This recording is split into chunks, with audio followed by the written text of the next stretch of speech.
Hello, good evening, welcome, hi, I'm John Brown. This gentleman here is the legend that is Scott Attrill. How you doing, sir? I'm good, mate. Cheers. This is awesome. I am actually at the Vinyl Groover HQ, although we're losing that name now a little bit, aren't we? We are indeed. We are. It's Scott Attrill now. It's Scott Attrill now. But you can call me what you like, John. The legend that is. I keep saying the legend that is, but he is a legend. He really is, and it is an absolute honour. It's a pleasure, mate. To be at your home. Anytime. And now, a little bit of a while since you've done a TV interview, isn't it? It is. I think the last time I did a TV interview was in Turkey, which must have been, it's got to have been about 5 years ago at least. Really? For this TV show, and it was really random. I couldn't really understand what they were saying or anything. So this, having your good self, doing the questions, being at home, is like happy days. Comfortable. You can understand what I'm saying, can't you? I can indeed. Good. See, this is the bonus, the benefit. We are both Pompey boys. Are you Pompey born and bred? I am. Yeah. Yes, we love all that. Blue Army all the way. Right, okay, but we're not going to get into football politics. We're going to actually talk about your career, because that's the main reason why we're here today. Obviously, give us a little bit of an update, because you've been extremely busy, haven't you? I think it's fair to say. Yeah, I mean, I always like to keep myself busy. I mean, just lately, at the moment, I'm working on the Riot in Ibiza album project, which I'm mixing. It's a double CD album project, and the other CD's mixed by Luca Antolini. So yeah, it's going to be a big deal. It's going to be a big deal for the summer. Obviously, having the last 2 years, had the 2 artist albums out, so it's started to build up really well. Lots of remixes and stuff coming in, so constantly in the studio. Although at the moment, having a little bit of time off, doing the proper harder stuff. I mean, I'm still going in the studio, just concentrating on a few other bits for the minute. But yeah, it's all good. Very busy, but the Ibiza album sounds fucking great. Yeah, it really does. It does, because I picked this up. I did my homework. I did do my homework. It doesn't. I've turned up here without any paperwork or anything. They must have opened the door. Hang on a minute. I'm sure he's meant to have a script with him. But I did do a lot of homework, bit of memorising, and I did look at this album, and it is looking pretty epic. It's a huge deal, isn't it? Really? Yeah, I mean, we've got people on there who's on there. Lisa Lashes, BK, and Savage. A lot of new people who I've got to mention who is Neil Thomas, who is just smashing it at the moment. He's doing such a good job. I mean, there's a lot of new people coming through who are doing great, and you've got so many great producers out there. But his stuff at the moment for me it's techie, it's cool, it's quite thrashing, and it's I like that. I mean, it's setting itself on its own, and that's always, for me, what I've tried to do. I've always tried to do my own thing, and just what I think. I like to go in the studio and do what I think sounds good, as opposed to people saying, "Oh, this is selling.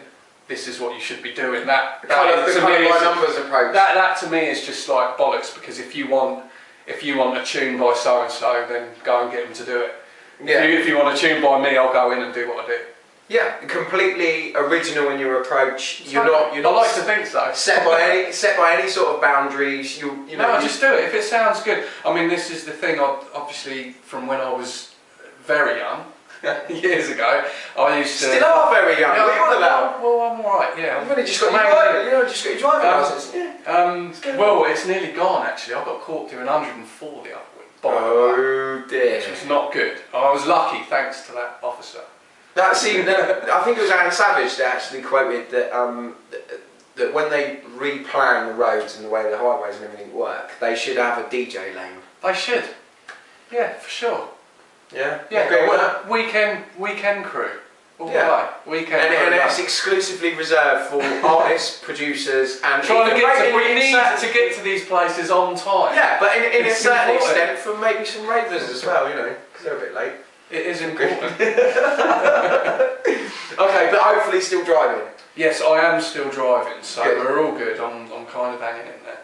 And to many gigs, no less. Yes. Doing a lot. Seeing you popping up all over the place. Yeah, doing a lot in the UK and a lot abroad at the moment. So yeah, it's all good. Saw a little video of you in Milan just a minute ago. Yeah, that looked intense. Oh, Milan is rocking at the moment. I mean, I've been to a lot of places, some that I would never dream to have been in my life before, like places like Taiwan and Albuquerque and random places that you would just never go to. And I'm just so lucky to be able to go to some of these places and meet awesome people who are all really cool and really nice. But Milan has just been brilliant. I mean, I've been there twice now, and they love the music I do, they love what I'm doing, so it's great. And the last, was it 2 weeks ago that I went there, and it was just smashing it. And apart from Milan at the moment, and being obviously Australia and that are all rocking, and the rest of America, but Milan and Los Angeles at the moment are the ones for me. Really? Absolutely brilliant. And then the summer, obviously you've got to say Ibiza, because you can't not say Ibiza, because it's all about the water. Because everyone's loving that. So yeah, there's a lot of good things going on, a lot of good parties, but it's all good. Even at home here in the UK, you must have some favourites, some places you like to return to quite often. We're doing our own parties at Matter, the Riot parties, which have been brilliant. All of them have been awesome. They're getting better every time. Doing things for the likes of Global and Honey Club in Brighton, Contact, Bionic, Good Grief, Fantasy Island. They're massive brands as well, aren't they? This isn't just your average street corner promoter. These are huge brands that have established themselves almost internationally. Yeah, there's a lot going on. They're all good parties, and it's a good time at the moment, because I think rave is definitely back as a sound at the moment. When I'm going in the studio, and it's great for me, because being an old rave boy anyway, from when I was at school, I love the kind of thing that anything goes. If it sounds good, then play it. I mean, I don't like that people will go in and kind of with a specific sound of, oh, we're going to go and see so and so tonight, and you're going to know what they're going to play. I just think that's so boring. What's the point? I want to go and see someone, they're going to say something, play something, and it's going to be like, wow, that's just made my night.